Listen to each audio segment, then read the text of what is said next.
Hey, welcome back to the channel. Hope you're doing well. Today we're going to talk about the Rode VideoMicro, one of my favorite little miniature shotgun mics for anybody who's creating content on the go.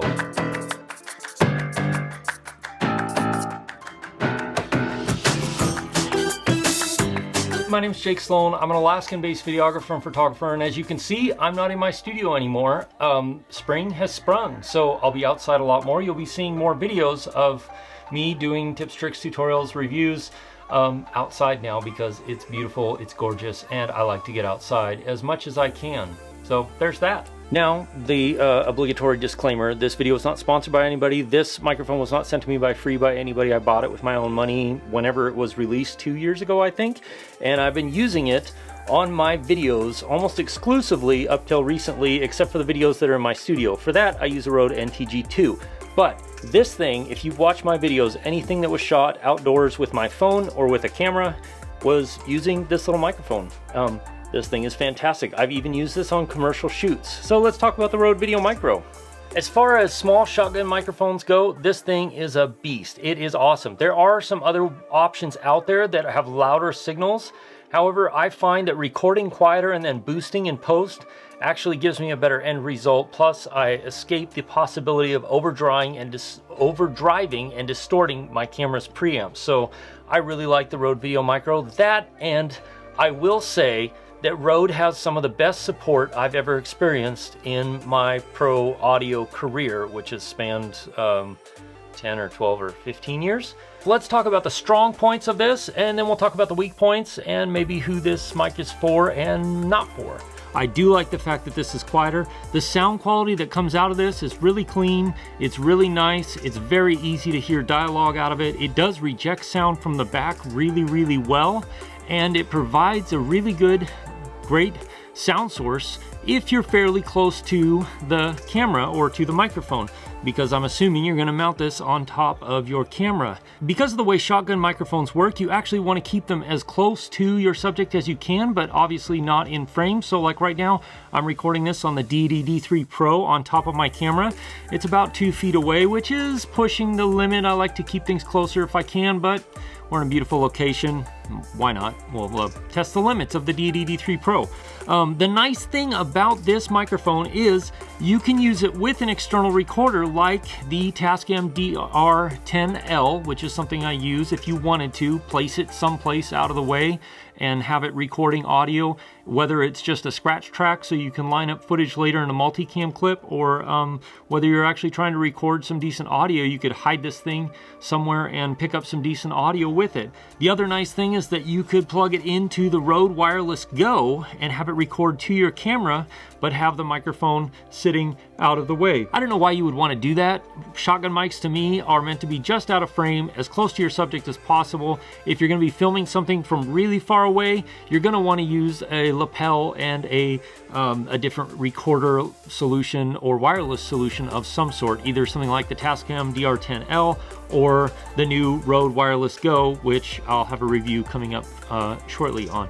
A couple of more upsides are that this is inexpensive. It handles wind really, really well because you do get this included little dead cat here, and it really actually does a great job in fairly high wind. There's a limit to everything, but I've been surprised at how much this thing can handle.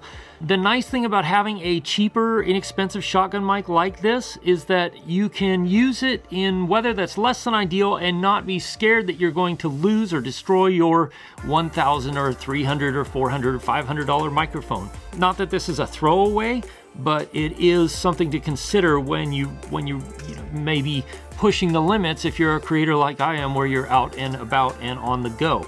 I've used this on commercial shoots. It works fine, provided you get your placement pretty close to the subject. You're gonna get great, very usable audio. It does a really, really good job of rejecting sound from the rear, which is great if you're holding the camera close to you and you don't want to pick up any of your movement or breath.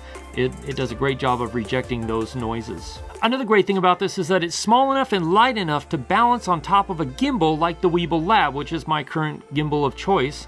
And it works great. It barely throws off the camera balance, and so you just have to adjust the camera a tiny bit to balance it perfectly again, and it works fantastic. It does keep you from doing certain like underslung mode or low mode because it will hit the gimbal arm, but honestly, you're not going to be doing that if you're trying to capture good audio with that camera anyway, so this is a great option for that. Let's talk about some of the downsides. How much you can expect from this, being that it's only a $59 microphone. You need to be realistic. It needs to be fairly close to your subject because it doesn't have a lot of output. It doesn't have a lot of reach or how far the microphone can kind of focus in on a sound. So the closer you are, the better it is. It doesn't have a loud output, so you do need a little bit more output from your camera preamps. Another thing that's a little bit of a downside about this is that because it's so small and because this dead cat is so small, there is a definite limit to how much wind this can handle. And while I've been surprised at the amount of wind that it does handle, it definitely handles it best when the wind is coming from the front. As soon as the wind starts coming from the side or from the rear, because the dead cat ends right here and the microphone element is just up front of that, it definitely picks up more wind noise because it gets through the dead cat a little bit easier. Now, I'm sure there are more downsides than that I'm mentioning right now. I can't really think of any because honestly, for about $50, a microphone like this that does such a great job, is so portable, and is so small for creators who are mobile, on the go, outdoors, adventure-y types, or just you don't have a lot of money to spend.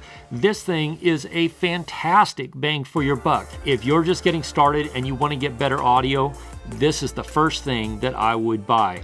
And audio is important. It's at least half of the equation for any video. You can have shaky video, you can have poorly lit video, you can have poorly exposed video, which this might be because I can't really see. It's extremely bright. But if your audio is bad, people will tune out immediately. They will forgive a lot more for video-wise than they will for bad audio. So definitely, if you're looking to up your audio game, consider picking this up. If you're interested in learning more about audio and some of the other audio equipment that I use, you can click or tap right here. If you want to learn about other tech that I use, including the Weeble Lab, GoPro Hero 7, things of that nature that I use, you can click or tap right here. I'm, gonna hike back down now because the snow's starting to get soft. I don't have snowshoes. I'll see you again soon in the next video.